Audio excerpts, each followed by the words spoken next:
Dernière table ronde d'une journée qui a été riche en débats et en échanges. Le fil conducteur de la journée, c'était autour de la compétitivité industrielle. Est-ce que l'énergie en France peut être au service de l'industrie ? Et on trouvait que pour clore cette journée de débat, c'était effectivement un bon exercice que de confronter les points de vue à la fois de producteurs d'énergie et de gens qui consomment de l'énergie ou qui représentent des industriels qui travaillent et qui ont besoin d'énergie pour être compétitifs en France. À gauche, Jean-Bernard Lévy, à la tête d'EDF depuis 2014. À côté de lui, Catherine Guilluard, qui est à la tête de la RATP depuis 2017. À côté d'elle, M. Pouyanné, à la tête de Total depuis 2014, octobre, comme Jean-Bernard Lévy. Et juste à côté de moi, Philippe Varin, qui a travaillé dans l'énergie quand il était chez Areva, devenu depuis Orano en 2015, qui a travaillé avant dans beaucoup de groupes industriels, Péchinet, PSA et d'autres, et qui est rentré en 2012 au Cercle, qui est devenu président du Cercle de l'Industrie, et depuis novembre 2017, vice-président du Conseil national de l'Industrie. Peut-être pour lancer le débat, en France, pendant très longtemps, c'est vrai que l'image qu'on avait, nous journalistes, c'était qu'on avait l'énergie, l'électricité la plus compétitive d'Europe, que c'était un véritable atout pour nos industriels, pour les sociétés de services qui dépendent de l'énergie. Est-ce que c'est encore le cas aujourd'hui sur l'électricité ou sur l'énergie en général? Est-ce que la France reste compétitive, Jean-Bernard? Merci David, bonjour à tous. Ça marche le micro? Ouais. Est-ce que vous entendez Monsieur Lévy? Ou est-ce que je vous donne... J'ai l'impression que ça ne marche pas. Ça marche? C'est bon, merci. J'ai pas de retour. Ah là, c'est mieux, merci beaucoup. Bonsoir à tous. Je voudrais peut-être d'abord dire que l'énergie est une industrie. C'est une industrie de production qui produit des biens, des services qui sont indispensables à nos sociétés. Et donc rappeler que derrière nous, il y a de très grand nombre d'emplois industriels. Qu'on parle de high-tech dans d'autres métiers, ceux où j'ai pas mal travaillé dans ma carrière, mais que quand on regarde dans le détail, il y a aussi beaucoup de technologies dans les industries énergétiques. Il y a des mutations qui sont quelquefois plus lentes, parce que le renouvellement des technologies n'est pas le même que dans la high-tech, et que la durée de vie des matériels, des générations est plus longue, mais qu'il y a néanmoins des lames de fond absolument considérables. De ce point de vue-là, nous continuons à bénéficier en France d'une énergie qui, sur la lancée des grandes décisions qui ont été prises, en particulier sur le nucléaire il y a maintenant 50 ans ou pas loin, permet à l'ensemble des acteurs industriels français, lorsqu'ils ont à produire, de bénéficier directement lorsqu'ils achètent de l'énergie, indirectement quand ils achètent à des fournisseurs, des prestataires, des sous-traitants qui eux-mêmes consomment de l'énergie, bénéficier d'une énergie qui est abondante et qui est moins chère que chez nos voisins. Il y a des régimes qui égalisent un petit peu les choses en ce qui concerne ce qu'on appelle les électro-intensifs, c'est-à-dire ceux pour lesquels l'énergie est un facteur de production considérable. Et la Commission de Bruxelles a un petit peu standardisé la manière dont il y a des exclusions sur des taxes ou sur, par exemple, la contribution au transport, à l'acheminement de l'énergie. Ce qui fait que sur les électro-intensifs, je crois en toute sincérité que nous avons des régimes qui sont équivalents à ceux qu'on trouve chez la plupart des Européens du continent. En revanche, dès lors qu'il s'agit de prestations industrielles, par exemple, achetées par les industriels à des non-électro-intensifs, et évidemment, il y a beaucoup d'achats qui sont faits à des non-électro-intensifs, là, l'énergie française est moins chère et il faut s'en féliciter. Patrick, est-ce que vous avez l'impression que l'énergie en France est compétitive d'une manière générale? Est-ce qu'on est un marché compétitif? Oui, je pense que oui. Je pense que oui, on n'est pas les meilleurs, hein, contrairement à ce qu'on se dit. C'est la Commission européenne qui le disait, je lisais un rapport, on est à 80 € du mégawatt, un peu en dessous, quand l'Allemagne est à 140, mais il y a des pays qui sont à 60 en Europe. Donc on n'est pas les meilleurs, contrairement à ce qu'on pense. Même si on se ferait bien, mais si c'est un des facteurs de compétitivité. Je pense qu'on a globalement un système qui est assez unique, hein, notamment côté électricité, avec la part du nucléaire, on le sait tous, qui doit, qui doit quand même évoluer comme la transition énergétique, avec de nouvelles énergies qui doivent trouver leur place. Et puis il y a des investissements à faire. Et puis je pense que c'est un système qui doit continuer à innover également, parce que finalement, compétition, concurrence, le mieux pour l'ensemble de l'économie, c'est que non seulement les prix soient compétitifs, mais aussi que l'innovation puisse apporter des nouveaux services. L'énergie, c'est un monde qui évolue vite. Et je pense que si la concurrence se justifie dans le pays, c'est aussi la capacité à innover collectivement pour apporter des nouveaux services aux industriels qui soient plus compétitifs. Philippe, sur l'image de cette France compétitive qui a besoin d'énergie, est-ce que les industriels que vous représentez ont le sentiment qu'ils sont bien servis en France? Et puis je donnerai ensuite la parole à quelqu'un qui consomme beaucoup d'énergie. Oui, la réponse, elle a déjà été donnée. La réponse, c'est oui, globalement. Ce n'est pas là qu'aujourd'hui nous avons un handicap, on en a par ailleurs. Donc, je pense qu'il faut reconnaître qu'avec le mix électrique dont nous disposons, avec toutes ces valeurs historiques qui sont favorables, on est relativement bien placé. Avec quand même 2 points. Le premier point, c'est que les électro-intensifs sont un véritable sujet parce que jusqu'ici, ils sont traités à parité avec les concurrents européens, mais tout ça doit être renouvelé dans les mois à venir et il y a intérêt à ce qu'on maintienne cette compétitivité parce qu'il faut quand même avoir en tête une chose très simple, c'est que si on regarde sur les 20 dernières années notre performance sur nos émissions, on s'en réjouit. En France, on dit voilà, on a baissé de 20% nos émissions, mais en termes d'empreinte, on l'a augmenté de 11%. En comptant ce qu'on importe, vous voulez dire? Voilà, ouais. Parce que l'empreinte, c'est la différence entre l'émission et effectivement ce qu'on importe, parce qu'on a exporté des usines avec nos fuites de carbone et nos fuites d'usines. Et donc ça, il faut absolument que ça s'arrête, parce que produire en France, c'est un moyen de réduire notre émission globale de CO2 globale. Hein. Donc ça, c'est le premier point. Et le deuxième point qu'il faut avoir en tête, c'est que je pense qu'avec la transformation, à cause des problèmes de CO2, de climat de nos industries, le système électrique va changer. Et il va changer dans la production, hein, puisqu'on aura plus de renouvelables dans le mix, même si je suis le premier convaincu qu'il faut garder une part de nucléaire importante, ce n'est pas le sujet. Mais ceci va poser un sujet de l'offre, hein, et puis aussi en termes d'utilisation de cette électricité. Dans la mesure où un certain nombre d'applications vont utiliser plus d'électricité pour se substituer à des énergies fossiles, il y aura de l'autre côté plus de besoins. Donc l'ensemble du système électrique va changer. Et ça, c'est une question parce qu'il va falloir que ce soit géré de manière attentive. On va y venir tout de suite sur comment il doit changer, mais peut-être Catherine, la RATP, ça dit parisien, mais en fait vous avez une vraie vision internationale parce que la RATP n'est pas active qu'à Paris. Quand vous comparez sur la fourniture d'énergie pour faire rouler vos bus ou tourner vos métros à l'électricité, et demain, bien sûr, les bus qui seront de plus en plus électriques. Est-ce que vous avez l'impression que la situation française est parmi les bons élèves, les meilleurs? Oui, elle est quand même plutôt favorable. Peut-être un mot sur ce qu'on fait côté RATP. On s'est voté des niveaux d'objectifs assez ambitieux, puisqu'on veut réduire notre empreinte carbone et donc la diminution des GES de 50% d'ici 2025. Il faut savoir que 69% de l'émission, c'est les bus. Et donc, on est parti dans un programme de conversion industrielle des dépôts, soit au gaz, soit à l'électricité. Il y avait Philippe tout à l'heure, qui est mon prestataire en matière électrique. Et c'est une conversion industrielle qui est de grande ampleur, puisqu'aujourd'hui, on a à peu près un quart de la flotte de bus qui est considérée comme propre, c'est-à-dire qui n'est pas diesel pur, qui est de l'hybride haut de gamme, ou de l'électricité, ou du biogaz. Et on veut passer à 100% en 2025.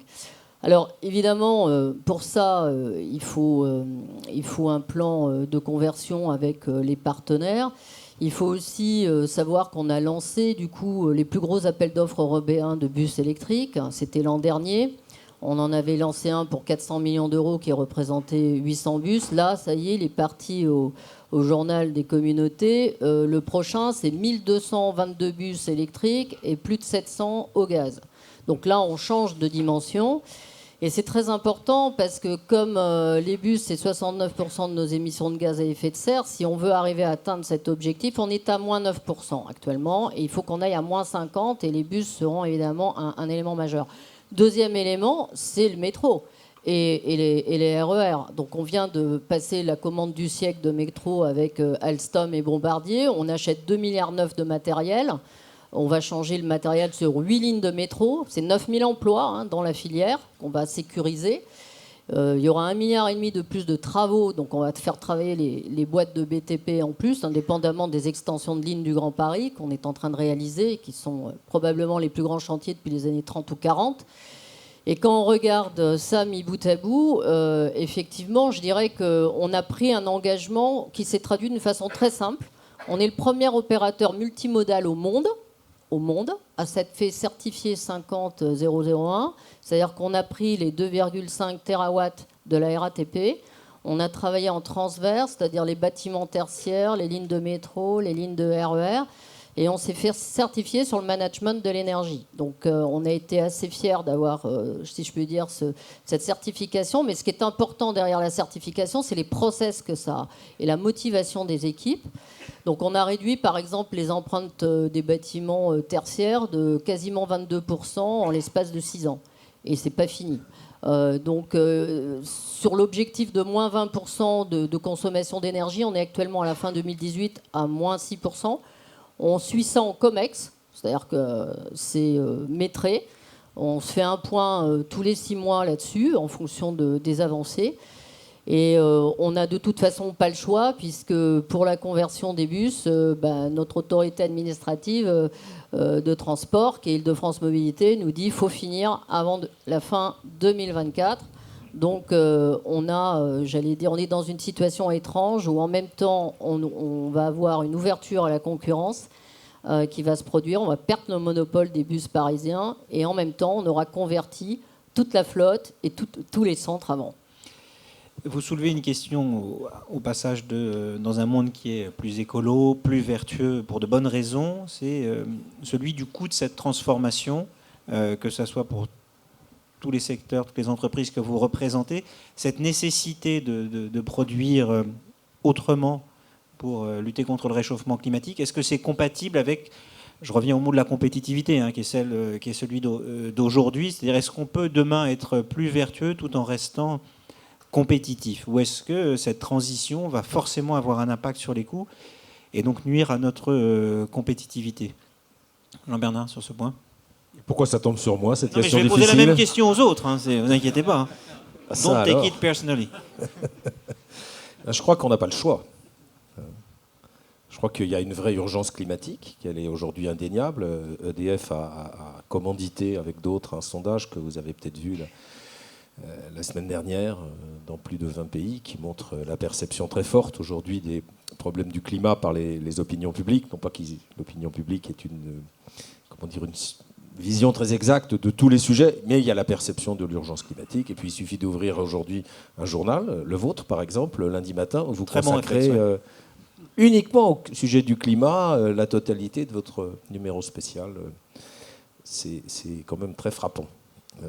Que fait Christine Lagarde? Elle dit qu'elle se préoccupe de climat pour ajouter aux missions traditionnelles de la BCE. Que fait Ursula von der Leyen? Elle prépare dans l'urgence un plan qu'elle veut présenter au Conseil des ministres le 12 décembre.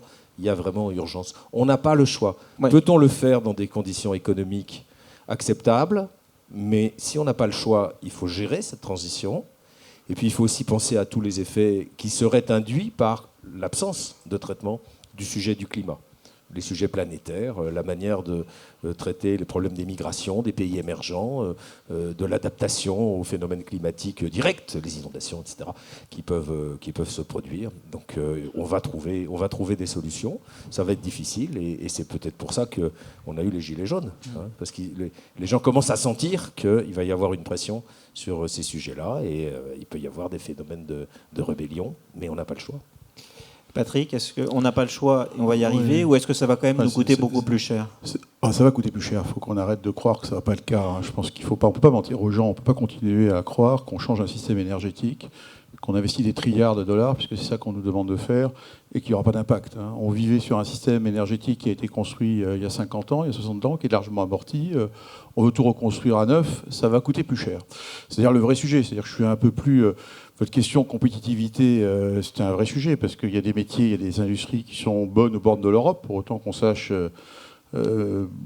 protéger quelque part l'Europe et qu'on arrête d'être naïf et d'ouvrir le continent à toute la compétitivité du monde, comme on le fait depuis 20 ans. C'est une vraie question. Ça renvoie à la carbone, à les mécanismes d'ajustement aux frontières. Enfin, je pense que le débat est posé.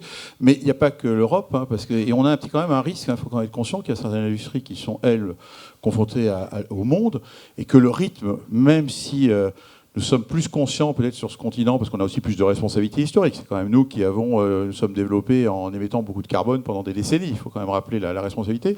C'est pas le cas partout sur la planète, et on peut avoir à un moment, on peut avoir tort en allant trop vite de temps en temps, d'un point de vue compétitivité industrielle. Il faut pas, alors bien sûr qu'il faut s'engager, mais il faut aussi être capable d'assumer les conséquences de nos choix.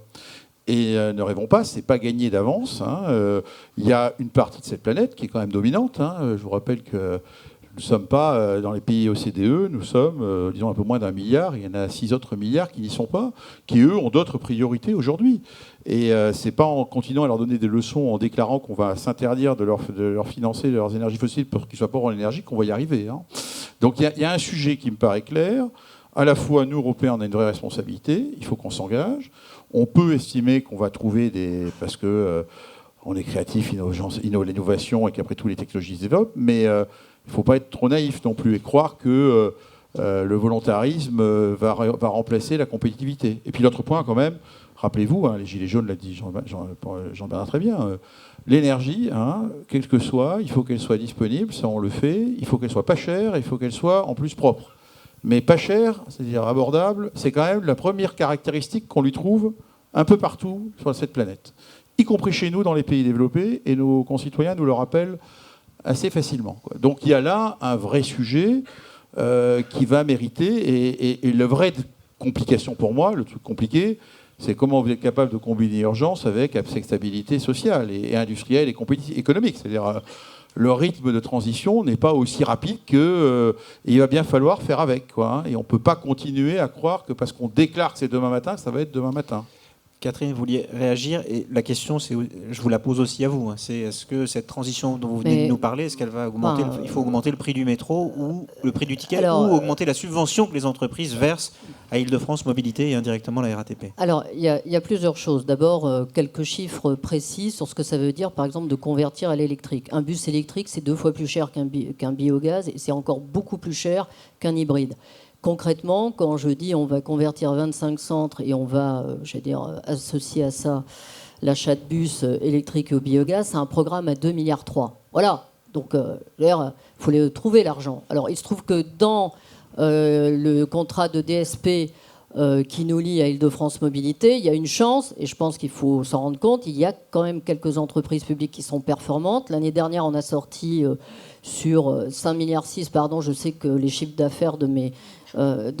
je suis au milieu de géants, donc mais je suis quand même un petit poussé qui pèse un peu sur la vie des gens. Donc 5,6 milliards. On va s'en rendre compte dans le 5. Oui. Je viens de valider mon plan de transport. Je pourrais vous le commenter demain, Patrick. C'est maintenant d'ailleurs, le démarrage du plan. Il vient de sortir à 17h. Donc voilà. Mais donc, j'en suis tout à fait consciente. Donc 5,6 milliards, on a dégagé un peu plus de 850 millions d'EBITDA et à peu près 471 millions d'EBIT récurrents l'an dernier. C'est parce qu'on a cette haute capacité à générer du cash qu'on peut participer à l'effort d'investissement avec, en plus, en prime, effectivement, des subventions qui sont liées à notre contrat avec Île-de-France Mobilité. Pour vous donner un ordre d'idée, mon budget l'an prochain, c'est 6 milliards et je vais investir 2 milliards. D'accord ?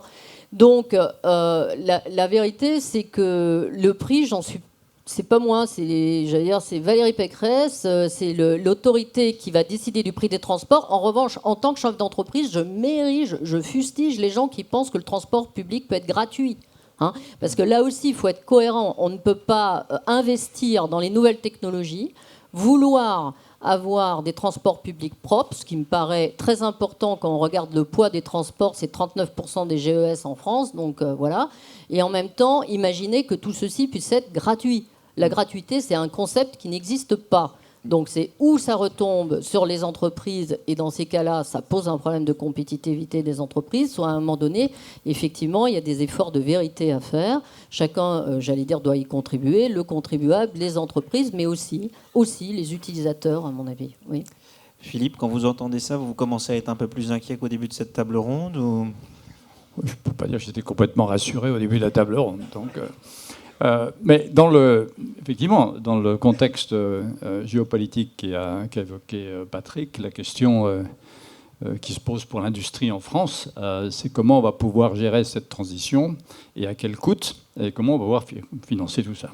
Donc en pratique, ce que l'on est en train de faire, c'est de prendre les 450 millions de tonnes de gaz à effet de serre qu'émet la France et de se dire quels sont les grands plans pour chacun des grands secteurs. Parce qu'il faut avoir une approche d'ingénieur. Personne n'est parfait, mais il faut qu'on sorte de l'idéologie et qu'on se dise comment on fait pour qu'en 2050, on soit à zéro, c'est 450 millions de tonnes en comptant et puis de carbone en positif. Bien. Eh bien, il y a d'abord une bonne nouvelle, et il ne faut pas bouder son plaisir, c'est que nous, en France, on n'a pas le problème du système électrique. Parce que de ce côté-là, il est non émetteur de CO2 très peu près. Bon. Ensuite... Il va renouveler quand même, hein, mais bon... Oui, mais on va le renouveler en renouvelable. Donc je pense que ça va coûter, mais on ira dans la bonne direction de ce côté-là. Bon.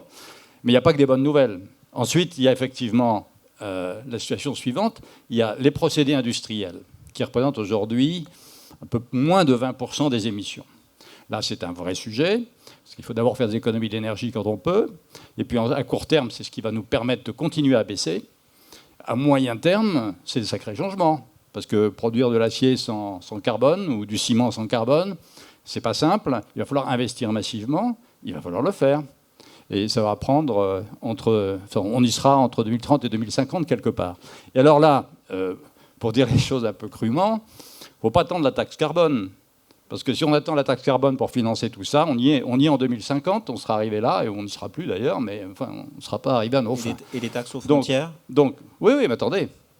L'idée, c'est de se dire, qu'est-ce qu'on peut faire techniquement, et à quel horizon, combien ça va coûter, et quelles sont les conditions d'un business model qui soit rentable.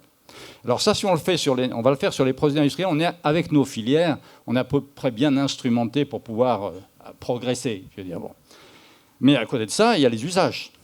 Alors, ce qui est intéressant, c'est qu'aujourd'hui, sur la mobilité, qui représente aussi un peu plus de 20%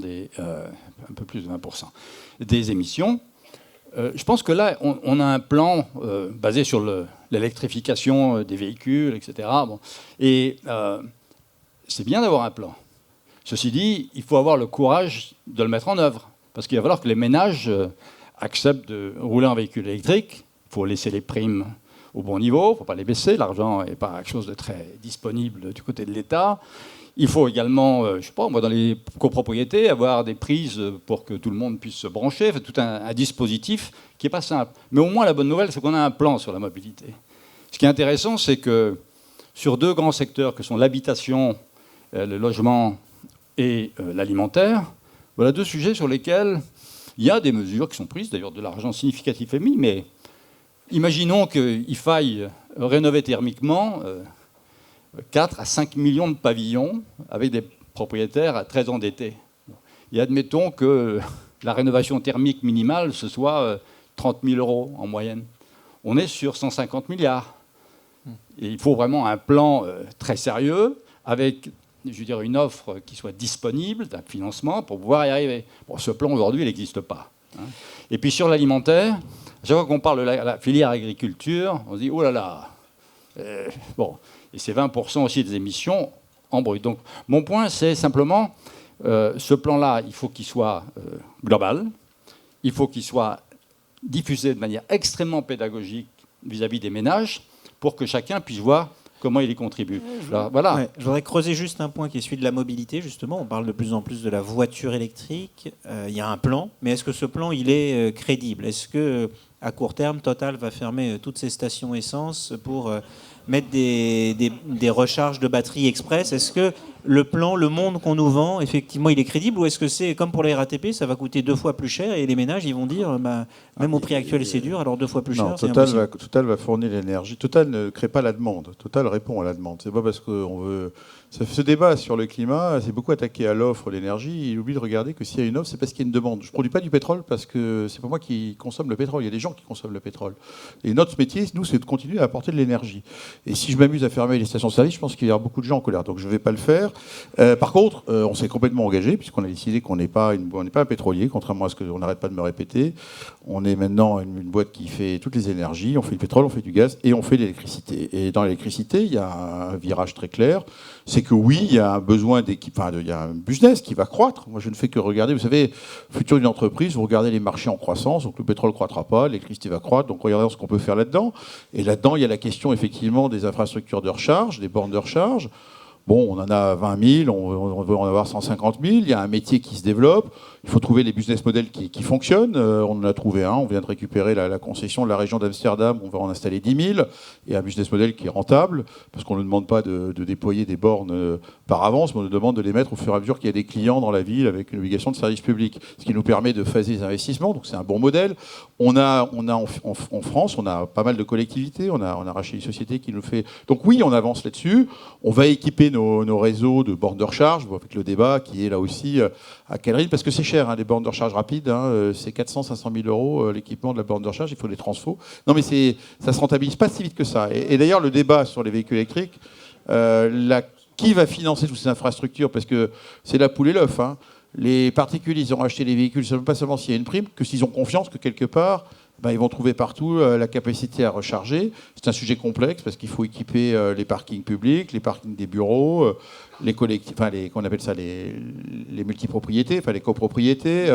Bon, donc il y a plusieurs marchés qui se développent et qui demandent un énorme effort d'investissement. Je pense que d'ailleurs, c'est un sujet sur lequel les pouvoirs publics, et j'espère que dans le plan vert de Mme Ursula von der Leyen, on va avoir quelque chose là-dessus, parce que sinon j'ai peur qu'on ait des voitures, parce que fondamentalement aujourd'hui, quand vous prenez votre voiture, ce que vous voulez, vous ne vous posez pas la question de savoir si vous avez trouvé une station-service pour faire la... Aujourd'hui, si, parce que comme il y avait des dépôts, tout le monde s'est précipité dans les stations. Mais ça, surtout, le faites pas d'ailleurs. Franchement, ça, c'est vraiment c'est comment créer la pénurie par la panique. Enfin, ça, c'est vraiment le truc le plus absurde qui existe. C'était le cas aujourd'hui à Paris. Restons calmes. Oui, mais du coup, on va réussir à la fin à créer une vraie pénurie, simplement parce que... en permanence sur les chaînes d'information continue, on va dire qu'il y a la pénurie. Alors effectivement, on la crée. Alors qu'il n'y a pas vraiment de raison aujourd'hui d'être inquiet. Mais donc, voilà, donc il faut s'équiper. Et pour nous, c'est un nouveau métier dans lequel on s'engage résolument. On y voit un relais de croissance assez fort. Bon, voilà, mais il en faudra plusieurs des totales pour faire l'affaire. La vérité, c'est que ce marché est énorme. Jean-Bernard, cette mutation de la mobilité vers une mobilité électrique, pour vous, j'imagine que c'est une opportunité, mais est-ce que vous croyez que ce marché va être... solvable, parce que quand même le paradoxe aujourd'hui, c'est que la voiture est une pompe à fric pour les finances publiques. En fait, on taxe la voiture et là, on nous dit qu'on va subventionner des déploiements de réseaux et autres. Ça me semble bizarre, moi. Il y a deux aspects. Il y a l'alimentation des bornes de recharge et puis il y a les bornes elles-mêmes. L'alimentation des bornes de recharge, je n'étais pas là, je ne sais pas si Philippe, tu en as parlé tout à l'heure, mais si je puis me permettre, nous, ce qu'on dit, et je crois qu'on va le prouver avec la RATP, Enedis va le prouver avec la RATP, c'est que si c'est planifié suffisamment longtemps à l'avance, on saura le faire. Si c'est aujourd'hui mardi pour jeudi, on ne saura pas le faire. Voilà. Donc il faut le planifier. Ça, c'est le travail qu'Enedis doit faire, et je crois que le régulateur ici présent aidera Enedis à le faire. Ensuite, il y a l'équipement des bornes de recharge. Comme Patrick l'a dit, il faut que tout le monde s'y mette. Et c'est compliqué. Alors, nous, on a commencé il y a très très longtemps chez EDF à travailler sur les bornes de recharge. On a complètement changé de braquet, on fait un plan mobilité électrique, on rachète des sociétés, on déploie. Par exemple, la métropole de Lyon nous a confié ses 650 ou 700 bornes à déployer sur 2 ans. Et là, c'est planifié. Il y a des gens à la métropole de Lyon qui ont dit on les veut à tel endroit sur la voie publique. Là, on en veut 2, là, on en veut 4. C'est planifié, ça se déploie, c'est industriel, ça va marcher. Quel est le problème principal qui est posé? C'est les copropriétés. On est tous d'accord là-dessus. Moi, je l'ai vécu personnellement, parce que là où j'ai mon parking, ils se sont aperçus que c'était le président d'EDF, alors j'ai fait le test. C'est vraiment très compliqué. Le patron d'EDF n'a pas de recharge dans son garage, c'est ça? Le patron d'EDF, il a compris que là où il y avait son parking, c'était compliqué. C'est un parking où il y a 100 voitures, quelque chose comme ça, dans un immeuble récent. C'est compliqué. Hein. C'est compliqué. Alors, je crois qu'on va s'en sortir pour la voie publique, on va s'en sortir pour les parkings de type Indigo et ces gens-là, d'accord, les parkings publics, la voie publique. Je pense que dans les maisons individuelles, les gens vont s'en sortir avec des bornes de recharge à des prix accessibles, parce qu'ils peuvent généralement recharger la nuit. Le problème, ça sera que fait-on dans des copropriétés. Le patron de Total, il a une borne de recharge dans sa maison individuelle. Bravo. Et je disais que non mais le parcours du combattant n'est pas tout à fait nul. Hein. Oui. Et j'ai dû lutter avec mon épouse pour qu'on n'arrête pas. Hein. Ah oui. Je peux vous dire que non, c'est un peu. On fait tout pour vous expliquer que c'est un peu compliqué quand on vous dit qu'il faut changer tout le voltage de votre baraque. Vous commencez à vous inquiéter. J'ai réussi à faire installer un machin variable, mais enfin, il a fallu que l'ingénieur que je suis vienne un peu à la charge. Quoi. Donc le patron de Total roule à l'électrique. Le week-end, oui. Le week-end. Oui. Mais week-end. Vous n'êtes pas un pétrolier, vous l'avez dit, vous êtes un énergéticien. Mais moi je fais tout. D'abord, bien sûr, je suis abonné à moi-même. Hein, je vais vendre l'électricité, donc je suis le patron et je dois être exemplaire, le patron de Total. Non, mais c'est une expérience intéressante qui me fait dire honnêtement que c'est pas demain qu'on va avoir de la grande distance avec des véhicules électriques. C'est un véhicule urbain. Sur petite distance, mais il y a un peu de marche à pied. Je suis entièrement d'accord là-dessus. Aujourd'hui, pour les années qui viennent, tant qu'on n'a pas fait le poids de la batterie d'une Zoé, s'il y a des experts dans la salle, je crois que c'est 300 kg. Hein. Le poids de la batterie d'une Zoé, c'est 300 kg. Alors, puisqu'on parle de batterie, l'avenir c'est dans les bus, donc mais dans il va les falloir voitures, qu'on fasse des progrès. L'avenir est bien sûr dans les bus. On n'a pas parlé d'hydrogène, oui, parce qu'on est peut-être. Mais j'avais d'autres mots-clés avant de parler d'hydrogène, comme nucléaire, gaz, des trucs comme ça. Peut-être un des éléments du coût de l'électromobilité, c'est évidemment la batterie. Nous, notamment sur les bus électriques, c'est un poste qui peut représenter jusqu'à la moitié du coût du bus. Et Dieu merci, on voit déjà des progrès. C'est-à-dire en 2015, ça représentait 57% des coûts du véhicule. Là, on est plutôt déjà à 38%. Et puis, on espère qu'à horizon 2030, on sera plutôt à 18%. Mais c'est un point clé, la batterie. Pour nous, on a testé à peu près toutes les possibilités avec Philippe de recharge, sachant qu'un bus de la RATP, il faut qu'il fasse ses 180-200 km/jour sans repasser au dépôt. Donc ça, c'est un vrai sujet. Et on y est arrivé. Pour l'instant, on a correctement mis, je pense, les curseurs, mais j'allais dire le coût, il est aussi d'ailleurs, par exemple, on pourrait parler des coûts qu'on a mis en formation, puisqu'on fait faire de l'éco-conduite à nos conducteurs aussi. Hein. Donc, il y a un coût complet de l'électromobilité qui ne se résume pas qu'au coût de l'énergie. C'est juste ça que je voulais dire. Philippe, après Patrick. Juste un mot sur la perspective temporelle de l'équipement des véhicules électriques. On a l'impression que c'est effectivement très compliqué. Si on prend les bornes de recharge en France, on en a effectivement autour de 25 000, quand on devrait en avoir 100 000. Et comment ? Public, hein, oui, les bornes publiques. Simplement, il y a un petit sujet, c'est qu'à partir de 2021, et avec une anticipation en 2020, l'année prochaine, les constructeurs automobiles seraient amenés à payer des pénalités considérables. Donc il y a une pression extrêmement forte. C'est l'ancien patron de PSA là. Non mais oui, c'est la réalité de toute façon aujourd'hui. Hein, donc ça veut dire simplement que si on n'arrivait pas à avoir le mix suffisamment de voitures électriques dans le mix qui ont un coefficient et qui il va permet falloir de passer, que les gens en achètent maintenant pour de vrai. Oui, parce que si c'est pas le cas, il va y avoir un sacré problème. On ne pourra plus faire de grosses voitures pour que la moyenne de la flotte soit dans les clous. Hein, donc il y a un vrai sujet. Juste un mot, court terme. Je ne peux pas ne pas à côté, pardon, ce que je vais dire, mais on parle beaucoup de filière industrielle, compétitivité européenne, de batteries. Je pense que toutes les batteries qui ont équipé les bus la RATP vont être chinoises. Il n'y a pas de SAFT, vous voulez dire ? Non, je le dis, parce qu'on est capable de faire des batteries pour bus. Et ben, moi, je n'ai pas vu une capacité qu'on avait à intervenir dans cet appel d'offres. Parce qu'effectivement, aujourd'hui, il n'y a pas le marché. Donc, je comprends parfaitement. Non, mais je veux dire, parce que les constructeurs de bus, toi, tu achètes un bus avec une batterie, tu n'achètes pas des batteries à part, oui, d'accord. Et ben, aujourd'hui, l'Europe s'équipe, promeut le bus électrique avec que des batteries chinoises. Et après, le gouvernement promeut une filière de batteries électriques, veut des subventions publiques majeures. Voilà, donc c'est juste un sujet qui mériterait qu'on discute à un moment, qu'on arrive à accélérer. Et encore, je ne critique personne. Je vois bien qu'à la fin, chacun optimise ses univers. Mais quand on dit qu'à la fin, on va créer un espace compétitif européen avec des filières industrielles et une politique industrielle, Le problème, encore une fois, vous et je parliez de vais vous naïveté dire tout à pourquoi. l'heure. Et je vais vous dire pourquoi ça marche pas. C'est que malheureusement, alors on peut dire que les industriels sont en retard, mais dans cette affaire, qu'est-ce qui se passe? C'est que les normes, par exemple, vont plus vite que le fait que l'on ait le temps de penser la politique industrielle. On fixe des normes à l'avance, et puis d'ailleurs, on doit courir. Il se trouve que là, encore une fois, sur ces sujets-là, parce que les Chinois bénéficient d'un énorme marché domestique, ils ont un temps d'avance sur tout le monde. Ouais, Et donc, je voudrais juste, Catherine, et juste après, peut-être un mot. Effectivement, nous, on passe un appel d'offres de bus, mais il y a du Heuliez, il y a du Bolloré, il y a de l'Alstom. Tout le monde n'a pas uniquement des batteries chinoises. Alors, par ailleurs, un des points sur lesquels on pourrait discuter de la protection de la filière industrielle, c'est qu'on a inséré dans nos appels d'offres des critères RSE. Et ce n'est pas pour faire joli. On a réellement demandé et audité l'ensemble des participants, d'accord, de façon à vérifier, parce que si on veut réellement être intelligent, il faut déjà se pencher, effectivement, je suis d'accord, sur les normes. Et il faut regarder à ce moment-là, qu'est-ce que ça veut dire fabriquer 50% de valeur ajoutée. Donc c'est pas que le prix dans l'appel d'offres. Non, il n'y a pas que du prix. Et il y a aussi une façon de lire, j'allais dire, la régulation qu'on a nous-mêmes éditée.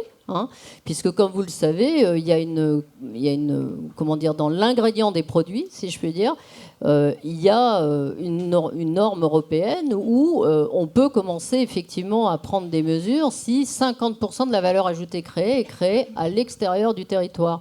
Mais la façon de lire cette norme, aujourd'hui, elle n'est pas complètement unilatérale, si je puis dire. Donc, il faut aussi qu'on sache serrer les boulons pour protéger, j'allais dire, nos entreprises et nos filières industrielles aux endroits où ça peut être fait. Philippe? Oui, sur la question de la transition climatique, nous avons quelques sujets transversaux de première importance dont il va falloir s'occuper sérieusement. Bon, il est entre bonnes mains, mais il y a la question du système électrique, parce que le basculement à l'électricité d'un certain nombre d'usages, plus la transformation de l'offre, ça donne un système électrique à l'horizon de 10 ans qui n'est pas forcément complètement cohérent avec ce qu'il y a dans la PPE aujourd'hui. Bon. Deuxième sujet, il y a la biomasse. La biomasse dont tout le monde parle en disant « tiens, je vais faire du biocarburant, du bio-ceci, du bio-cela ». On n'a pas assez de biomasse en France pour aller fournir toutes les applications qui sont aujourd'hui prévues par les industriels pour trouver la solution pour le futur. Et puis, il y a les nouveaux écosystèmes. On a parlé de l'hydrogène, par exemple. Et c'est un sujet très compliqué, l'hydrogène. Les batteries, dans des places à Patrick, c'est simple, en fait. Faire une batterie, c'est pas un écosystème hydrogène où il faut à la fois promouvoir la production d'hydrogène par électrolyse ou autre, le transporter, la stocker, puis ensuite avec des use cases dans la mobilité, mais aussi des use cases dans la décarbonation des procédés industriels. Il faut pousser tout ça à peu près au même moment.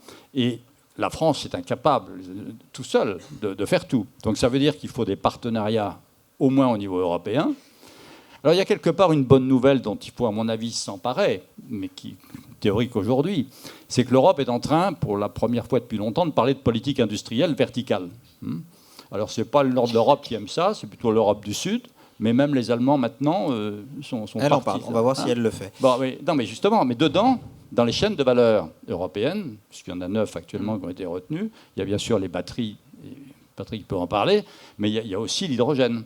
Donc c'est des opportunités de partenariat. Si on a le temps, on y reviendra, mais j'aimerais juste aborder quand même rapidement un autre sujet. Dans tout ce que vous avez évoqué, il y a aussi besoin d'innovation, d'investissement, mais il y a aussi sans doute un peu besoin de concurrence dans le système énergétique français. Est-ce qu'aujourd'hui, sur l'électricité, ou plus largement sur les autres secteurs, mais sur l'électricité, est-ce que vous trouvez, la question s'adresse plus là à Jean-Bernard et à Patrick, que les règles de concurrence sont suffisantes pour permettre justement l'émergence d'une concurrence qui répondrait à l'attente des clients? Je crois que la manière dont on perd des parts de marché est quand même éloquente. Et si on les perd, c'est que les concurrents nous prennent ces parts de marché. Alors on résiste, on gagne des parts de marché dans le gaz, mais dans l'électricité, on perd des parts de marché. Et tout le système de régulation est organisé pour qu'on perde des parts de marché. On part de 100%. C'est 100 000 par... On a perdu environ 1 million ces dernières années, chaque année. 1 million de clients particuliers. Et sur le marché des entreprises, selon les segments, on est entre 45 et 65%. Je parle sous le contrôle de Marc Benayoun qui est ici. Sur le marché des particuliers, on est autour de 75%, mais avec des baisses qui sont rapides. Tout le système a été organisé pour qu'on perde des parts de marché. On l'accepte la concurrence, sinon on irait faire autre chose. On accepte la concurrence et le système fonctionne puisqu'on perd des parts de marché à vitesse grand V et qu'on a même, à travers l'AREN, transféré des rentes qui auparavant appartenaient à la collectivité, parce que EDF c'est quand même la collectivité, on a transféré ces rentes à des acteurs privés qui quelquefois les ont revendues, et tant mieux pour eux, ils ont investi au bon endroit, au bon moment, et c'est bien le principe de l'investisseur qui prend ses risques, que quelquefois le risque est récompensé, et bravo à ceux qui ont aussi bénéficié de l'organisation de la perte des parts de marché d'EDF. Maintenant, on réplique, on résiste, on se développe sur le gaz, on se développe sur des offres hors marché. EDF n'est pas simplement pour les particuliers les tarifs réglementés. On travaille avec Dalkia sur des offres pour les industries, de façon à les aider à améliorer leur efficacité énergétique. Et donc EDF a les moyens de résister, mais ouvrons les yeux, la concurrence elle est là et elle nous a fait beaucoup de mal. J'aurais peut-être une deuxième question, mais peut-être que Patrick veut réagir. La concurrence est là, mais elle est quand même en France. Regardons, l'ouverture du marché français a quand même été beaucoup moins rapide que dans beaucoup d'autres pays européens. Le système s'est quand même bien défendu. Effectivement, il y a des acteurs maintenant. Je dirais peut-être presque un peu trop aujourd'hui. Enfin, je trouve que ça part dans tous les sens. Je pense qu'il faut continuer à l'encourager. Encore une fois, d'ailleurs, la concurrence, c'est pas simplement par les prix, parce que de toute manière, on sait tous que dans le domaine de l'électricité, compte tenu du fait qu'en gros, qu'on fait la compétition, elle est sur un tiers du tarif, puisque la partie transmission est la même chose pour tout le monde, la partie production est plus ou moins égale, largement égalisée d'ailleurs avec les mécanismes français. Donc, c'est aussi, à mon avis, si elle se développe, c'est pour l'innovation pour les clients. C'est là qu'on doit être capable, par exemple, aujourd'hui, d'apporter des nouveaux services aux clients, qu'ils soient industriels ou qu'ils soient résidentiels. D'ailleurs, avec maintenant le fameux Linky, je sais bien qu'il n'a pas bonne réputation en France, mais on doit être capable, maintenant qu'on a déployé cet outil, de l'utiliser. Non, mais maintenant, il faut passer à l'étape suivante quand même. On a fait un effort collectif. Chez Direct Energy, ils ont inventé, Total Direct Energy, une clé USB là, qu'on plante dessus, qui permet de suivre sa consommation avec son application pour aider les gens. Il faut maintenant qu'on innove avec cet outil. Sinon, on a fait un truc absurde. Donc, il va falloir dépasser le fait qu'il n'a pas bonne réputation. Et c'est là que des concurrents comme nous, on peut aider quelque part à pousser le grand géant. Moi, je respecte EDF. Il a une réputation. C'est une grande société qui a une très bonne image auprès des Français.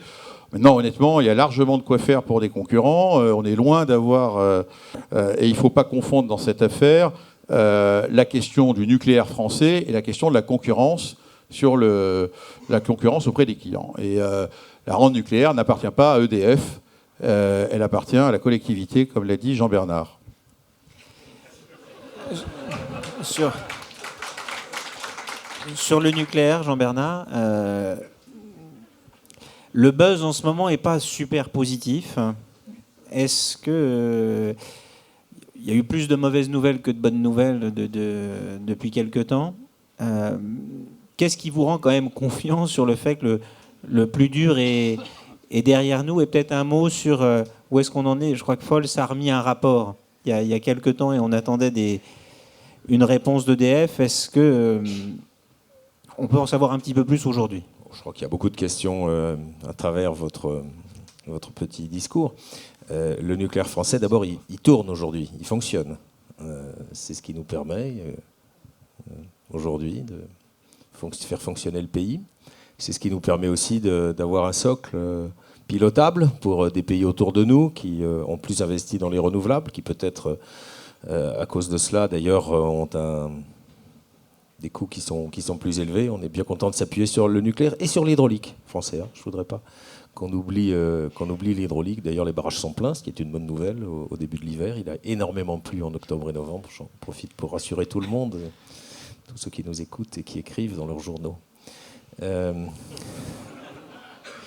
Maintenant, sur le nucléaire, la question, je crois, n'est pas tellement de savoir si on va conserver du nucléaire, mais de savoir à quel moment on va décider de renouveler le parc nucléaire. De toute façon, on n'a pas le choix. À moins qu'on fasse des progrès absolument extraordinaires en matière de stockage et de coût du stockage, Et aujourd'hui, le prix du stockage baisse un peu, mais rien ne prouve qu'on va avoir des systèmes renouvelables plus stockage qui soient compétitifs à cause du coût du stockage. On va avoir besoin d'étendre le parc nucléaire, c'est assez consensuel. On va passer notre parc de 40 à 50 ans et une partie du parc de 50 à 60 ans. Et puis on va avoir besoin de renouveler le parc nucléaire. À quel moment les dirigeants politiques auront un alignement des astres qui leur permettront d'être confiants dans la capacité de construire des centrales nucléaires nouvelles dans des conditions compétitives, et à quel moment il y aura aussi un alignement politique. Et je ne vous cache pas que de ce point de vue-là, l'alternance qu'il y a dans la vie d'un président d'EDF entre les 12-18 mois de transition politique française et les 12-18 mois de transition politique européenne font que les créneaux pour décider de construire des nouvelles centrales nucléaires sont restreints. Ce n'est pas tous les jours, de tous les mois, de tous les ans, malheureusement. Donc il faut qu'on arrive à faire prendre cette décision courageuse et indispensable. Sinon, eh bien, la France se recarbonera à travers des centrales au gaz. Là où les pays charbon vont migrer une grande partie de leur parc charbon vers le gaz en disant je consomme moins de CO2, j'émets moins de CO2 parce que le charbon est évidemment plus émetteur de CO2 que le gaz. Nous, on ne va pas faire le chemin inverse en remplaçant des centrales nucléaires par le gaz. D'ailleurs, ça a été dit par tous les dirigeants politiques et c'est inscrit dans le discours du président de la République et d'une certaine façon dans la PPE. Voilà, donc à un moment donné, eh bien, il faudra courageusement y aller. Et le rôle d'EDF, le rôle du président d'EDF, c'est de faire en sorte que la confiance soit là le jour où les décisions devront être prises. Le rendez-vous qu'on a avec le gouvernement, c'est mi-2021. Jean-Martin Folz, suite aux difficultés qu'on a rencontrées sur le chantier de Flamanville, a remis un rapport qui est public, 30 pages, facile à lire. Il a été rendu publiquement à la fin du mois d'octobre. Et sur la base de ce rapport, on est en train de préparer un plan pour... je dirais, remonter le niveau de confiance dans la qualité de l'industrie nucléaire. Sur ce point, quelqu'un voulait réagir ?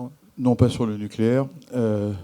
Même si je pense que pour que le débat soit sain, il faudrait qu'on ait une vraie clarté des coûts de diverses filières. Et je trouve que le débat est très théologique dans notre pays sur ce sujet-là. Donc, je réagis sur le gaz naturel. Je pense que la France fait une erreur aujourd'hui de décider que le gaz naturel devrait être exclu de son mix. C'est une erreur parce que quelque part, c'est notre façon d'assurer de la base. Oui, bien sûr, on a besoin de la base et les renouvelables ne peuvent pas faire la base tant qu'on n'a pas un stockage efficace. Mais il est beaucoup plus flexible que d'autres.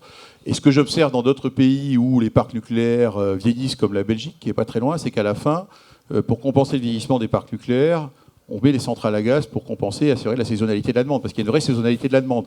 Lorsqu'on parle d'intermittence des renouvelables, on va peut-être régler. Je pense qu'on réglera le problème d'une partie au niveau journalier de comment étendre la plage des énergies renouvelables journalièrement avec des batteries, etc., ou de l'hydrogène. Par contre, il y a la question de la saisonnalité. Pas pour rien que la Californie, qui est verte, vient de redécider de remettre des centrales à gaz dans son plan de développement, parce qu'ils se rendent compte qu'ils ont un problème d'assurer la saisonnalité. Donc je pense que nous, on va très vite, on va très loin, parce qu'on a le nucléaire. Les autres pays européens, effectivement, vont migrer du charbon vers le gaz, et pas du charbon vers le nucléaire, ça c'est clair. Donc il y a quelque part... Ça dépend lesquels. Hein. L'Europe de l'Est, les projets nucléaires sont nombreux et avancés. Moi, là-dessus, sur le nucléaire, je sais bien que le carbone et le CO2 doivent être tout. Il faut quand même regarder la totalité de l'impact de la filière nucléaire d'un point de vue écologique et environnemental. Bon, je ne suis pas sûr qu'on va revenir sur l'AREN, qui est un sujet d'actualité sur le nucléaire. Bon. Une question peut-être sur la régulation. Patrick, sur la régulation. On vit un paysage français où la régulation change, elle est un peu fluctuante par moment. Est-ce que vous avez l'impression que c'est une contrainte qu'on peut intégrer ? Non, elle est constante. Il y a 100 TWh d'AREN et ça n'augmente pas, donc c'est constant. Non, mais je voulais. Et donc il y a un ratio qui est qu'est-ce que constant, 68%, on va le répéter. Voilà, non, je pense que... si tu veux investir, n'hésite pas à dépenser. Mais j'ai investi d'ailleurs. À dépenser pour investir. J'ai construit des centrales à gaz. Mais j'ai investi. J'en construis une justement. Avec contre ton avis. À l'Andivisio. Non, pas avec difficulté. Je crois. Et je pense pas que ça soit étant agressif l'un vers l'autre qu'on fera progresser le pays. Voilà. J'ai investi et dans le renouvelable et dans le gaz. Je crois qu'en effet, tu peux investir. Je crois que tu as les moyens d'investir et construire des centrales au gaz. Je le fais. Où est le problème ? J'en vois pas. D'accord, mais le fait qu'aujourd'hui, donc la question, est-ce que la régulation se passe ? Oui, elle se passe. Et nous sommes dans ce cadre-là. Je veux dire, moi, plutôt que de demander des térawattheures nucléaires, construire des centrales au gaz. Mais ils ne t'appartiennent pas, les térawattheures nucléaires, Jean-Bernard. Qui c'est qui les a construits ? Non, ils appartiennent à la collectivité. Et qui les a construits ? Bon, on ne va pas être d'accord sur ce sujet-là. C'est pas la peine d'insister. Ils appartiennent à la collectivité. C'est comme ça qu'on construit de la concurrence. Maintenant, je n'ai pas de problème. Moi, je veux dire encore une fois, je respecte totalement les choix qui sont faits par le gouvernement. On est dans une démocratie, et le régulateur fait son travail. Et moi, tout ça, ça me va bien. Enfin, je veux dire, après. Ma question sur la régulation n'était pas celle-là, mais je vais y revenir juste après. Catherine, vous vouliez dire quelque chose ou... Non, j'ai l'impression de préparer mon conflit social. Non, je rigole.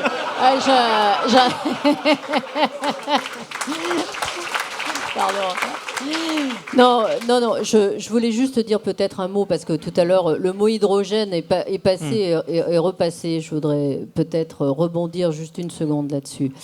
C'est un sujet moins explosif, oui, c'est vrai. Si, justement. C'est un sujet explosif parce que je pense que, et je suis d'accord sur le fait qu'il faut regarder l'ensemble des coûts et les externalités négatives aussi qui sont associées à l'utilisation des énergies. On a commencé à faire des tests à la RATP sur l'hydrogène. Je voudrais juste dire que quand je suis arrivée dans cette belle entreprise, une des difficultés qu'on avait à l'époque, et Philippe en est témoin, pour dérouler le plan, c'est qu'on n'avait pas le cadre réglementaire qu'il fallait, ni sur le gaz, ni sur l'électricité. Donc on était parti dans une conversion industrielle sans en avoir le cadre réglementaire.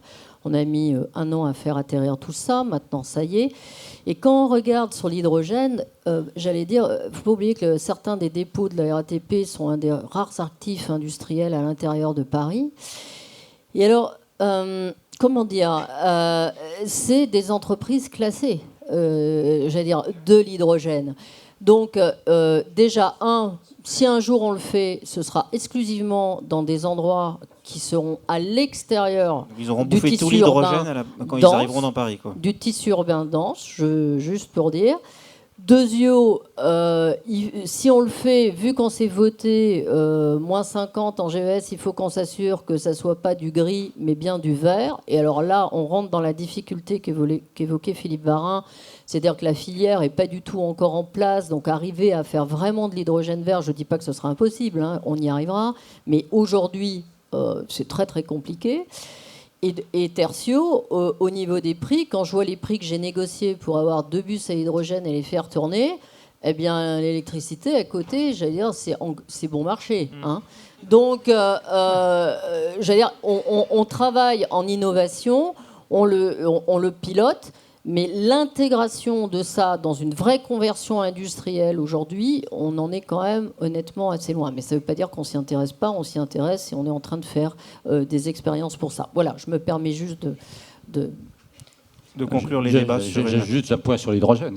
Un point sur l'hydrogène, si effectivement on peut avoir une chance d'avoir un développement de l'hydrogène, il faudra que l'hydrogène soit à coût zéro dans son stockage, et que le stockage soit fait à proximité des sources d'énergie, parce que c'est la seule solution. Sinon, ce sera très très difficile. Pas évident. J'entends dire, mais c'est pas forcément vrai, que sur la batterie, on a déjà un peu perdu cause est déjà un peu perdue face aux Chinois. Grâce à Patrick, c'est faux. Et que donc il faut sauter et passer directement à l'hydrogène. Est-ce que... C'est le choix des Allemands en ce moment.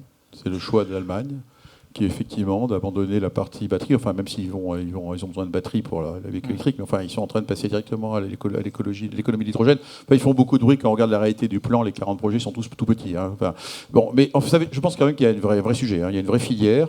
Au passage, transporter l'hydrogène par des réseaux de gaz, c'est pas mal. Hein. Oui. C'est même le meilleur moyen. Donc il y a une convergence gaz-hydrogène, y compris d'ailleurs dans le gaz naturel, qu'on peut profondément, quand je parle de gaz naturel dans mon discours, il ne faut pas voir que le gaz méthane, je le vois bien au fur et à mesure des années se verdir, entre guillemets. C'est-à-dire on peut y injecter du biogaz, on peut y injecter de l'hydrogène. Enfin, il y a un sujet de conjonction de cette énergie de façon à la rendre plus décarbonée quelque part et répondre aux ambitions qu'on a au niveau européen. Je pense que c'est des filières intéressantes. En termes de vecteurs de stockage, c'est bien évidemment un très bon vecteur de stockage d'énergie renouvelable de pointe. Bon, tout ça, c'est des chaînes. Il faut maintenant passer à des exemples à l'échelle industrielle. On en étudie un certain nombre qu'on veut développer dans le pays. Après, la partie mobilité est de nature différente. Elle pose d'autres problèmes, notamment l'infrastructure. Je ne crois pas beaucoup, honnêtement, aux véhicules légers à hydrogène, parce qu'on va devoir déjà faire l'infrastructure des véhicules de borne de recharge. On ne va pas se payer le double infrastructure, ça, c'est pas possible. Par contre, sur les camions, les poids lourds, quand on réfléchit sur les poids lourds, honnêtement, des 50 tonnes avec des batteries électriques, c'est un peu compliqué. La filière hydrogène mérite d'être regardée de plus près et équipée. Aujourd'hui, nous, on a un réseau transeuropéen qui va de Biélorussie jusqu'au Portugal, qui permet à des camions de fonctionner au gaz. Et on est en train de regarder qu'est-ce que ça voudrait dire que c'est. On a des bornes de recharge de gaz, on en a à peu près 400 à 500 qui permettent à des camions au gaz de traverser l'Europe. On regarde qu'est-ce que ça voudrait dire de passer un jour à l'hydrogène, et c'est peut-être pas. À quel horizon c'est des horizons 2030, je dirais, mais on commence à regarder sérieusement le sujet parce qu'on voit des filières. Et on regarde d'ailleurs cette filière de l'autre côté de l'Atlantique. On a investi dans la plus grosse, on est le principal actionnaire de la plus grosse société de mobilité gaz, hydrogène aux États-Unis. Et on voit des mouvements commencer à être intéressants d'un point de vue technologique. Donc le sujet camion hydrogène me paraît avoir en termes de mobilité. Bon, il y a bien sûr les trains. Les trains, c'est plus facile parce que là, vous avez le point central d'approvisionnement. Alstom, où vous créez le gros point central d'approvisionnement. Et vous pouvez donc, vous savez gérer votre problème de production d'hydrogène de façon massive. Donc je vois là un sujet intéressant. Moi, je suis assez d'accord. Je dirais simplement qu'il me semble que dans la courbe d'apprentissage, on est aujourd'hui sur l'hydrogène, là où on était sur les batteries il y a peut-être 10 ans. On n'est pas du tout dans la même maturité industrielle sur l'hydrogène et sur le stockage par batterie. Il y a beaucoup de projets qui se font. Ils sont pour l'instant pas dans une logique commerciale, dans une logique plutôt de démonstration technologique pour comprendre les problèmes que vous avez très très bien expliqués et qui sont multiples. Et donc ça ne se fera pas comme ça, simplement en claquant des doigts. Ça va prendre pas mal de temps. Merci à tous les Juste quatre. un mot pour ne pas rester sur le débat avec Jean-Bernard, pour lui dire que je suis aussi d'accord avec certaines de ses propositions sur l'Arenh. Je trouve qu'il a totalement raison quand il dit que donner une option gratuite à des gens, c'est une drôle d'idée. Et que pouvoir demander des volumes sans avoir l'obligation de les prendre ou payer quelque chose pour cette option, même 1 ou 2 euros, je suis partisan quelque part, si un jour on doit faire évoluer le système, à répondre à cette demande de la part d'EDF que je trouve tout à fait légitime. Une option ne peut pas être gratuite. Elle doit avoir un coût, et ça permettrait d'ailleurs, dans le système concurrentiel, de mettre sans doute un petit peu d'ordre. Philippe voulait dire un dernier mot. Non, on n'a pas parlé du financement. On a dit que ça allait coûter plus cher. Oui, mais on n'a pas parlé du financement. Or, comme je le disais, la taxe carbone, en imaginant d'ailleurs que la taxe carbone qui est prélevée sur les industriels revienne d'une manière ou d'une autre à l'industrie, ça sera loin de faire tout ce dont on a besoin. L'État n'a pas les moyens, ce qu'il faudrait avoir, de subventionner, de soutenir, etc., tous ces projets. Et donc, il est absolument essentiel que les banques apportent, au moment où les taux sont zéro ou négatifs, cet argent qui sera nécessaire. La BEI commence, les green bonds, etc. Et je pense que c'est sur elles qu'on se repose aujourd'hui pour financer la transition écologique. Merci à tous les quatre. Merci à toutes et à tous d'avoir participé à nos débats. Et rendez-vous l'année prochaine pour le prochain colloque. Merci.